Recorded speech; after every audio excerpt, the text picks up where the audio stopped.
มีแต่ลูกกลับเข้าไปสูดกักกันซะพ่อสิไปส่งเองดอกครับต่อไปอย่าหยุดถ้าพ่อบ่อยู่แล้วเบิ่งแม่ให้ดีๆเด้อลูกเด้อพ่อสิลงไปเบี่ยงเบนความสนใจของมันเองอีพ่อตื่นแล้วบ่ลูกอยู่ไสนี่แม่ศูนย์กักกันหลังจากมื้อนั้นลูกก็เบิดสติไปรับจนว่า2 มื้อ 2 คืนพุ่นหลังจากเหตุการณ์นั้นก็แสดงว่าอีแม่ลูกขอโทษ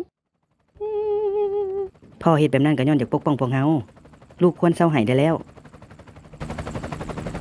ประกาศขอให้ทุกคนที่อยู่ภายในศูนย์กักกันแห่งนี้เข้าประชุมด่วนถ้าพร้อมหน้าพร้อมตากันแล้วก็ขอเรียนเชิญท่านนายพลประหยัดขึ้นกล่าวคำแจ้งการสบายดีทุกท่านข้าพเจ้านายพลประหยัดเป็นหัวหน้าควบคุมหน่วยจู่โจมที่ข้าพเจ้ามาในมื้อนี้และมาแจ้งการให้ทุกคนรับทราบนำกันว่าพวกเฮาจะได้อพยพทุกคนออกจากศูนย์กักกันแห่งนี้เพื่อไปอยู่ที่ปลอดภัยแห่งใหม่เพราะว่าพวกเฮาจะได้ทิ่มระเบิดใส่บริเวณแถวนี้เพื่อฆ่าล้างผลาญพวกซอมบี้นั้นท่านนายพลเหตุจังซั่นบ่ได้เพราะว่ามันเป็นหมู่บ้านของพวกเฮาแล้วจะมีวิธีจัดการกับพวกซอมบี้นั้นบ่หมู่บ้านของพวกเจ้ามันเป็นของซอมบี้แล้วทางพวกเฮาให้เวลาอีก1 อาทิตย์แล้วจะส่งยนต์มาหาทุกคนเอง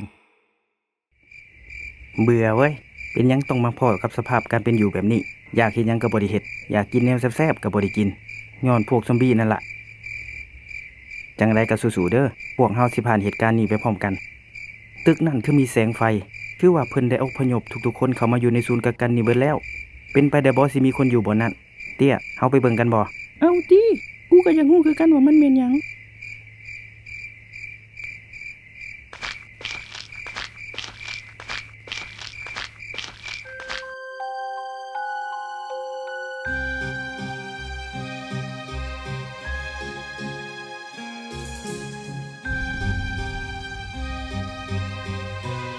มีแสงไฟออกมาจากห้องนั่นอีหลีปะเข้าไปเบิ่งอ้าวสลิปแมนก็ถูกจับมาไว้ในบ่อนนี้แปลกเนาะสลิปแมนเป็นซอมบี้แล้วแต่ถูกจับมามัดไว้แบบนี้หรือว่า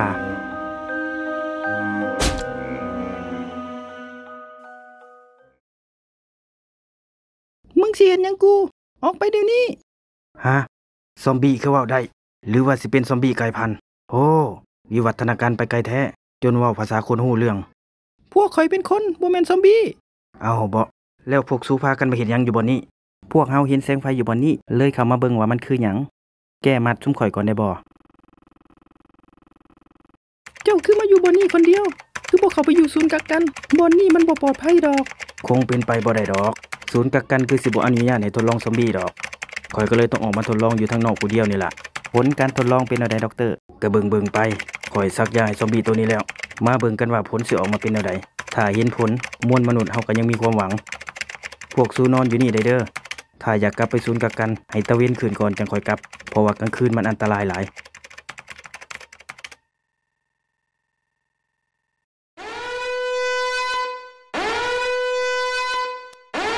แจ้งการถึงทุกคนในตอนนี้ได้มีซอมบี้มาบุกศูนย์กักกันของพวกเฮาแล้วขอให้ทุกคนไปอยู่ในบ่อนปลอดภัยกุ่มกันด้านหน้าเอาไว้อย่าให้มันเข้ามาเตรียมตัวยิง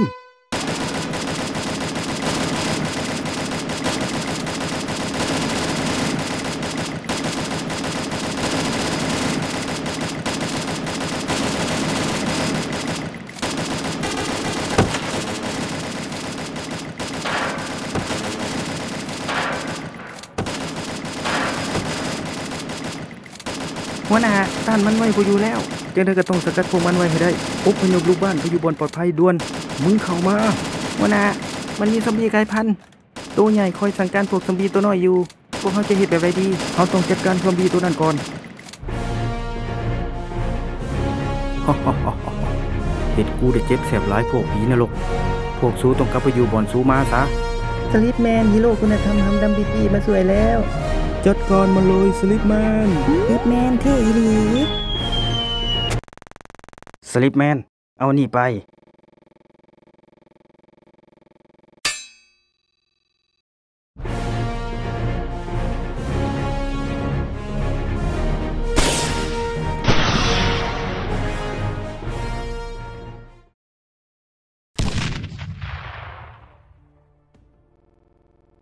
ทหารทุกๆคน หับลูกปืนผสมยาไปลูกปืนนี้เฮ็ดขึ้นมาพิเศษในลูกปืนผสมยาที่สามารถรักษาซอมบี้ให้กลายเป็นคนภายใน3 มื้อยิงแล้วซอมบี้จะเป็นอัมพาตชั่วขณะมันจะลุกมาไล่กัดเฮาบ่ได้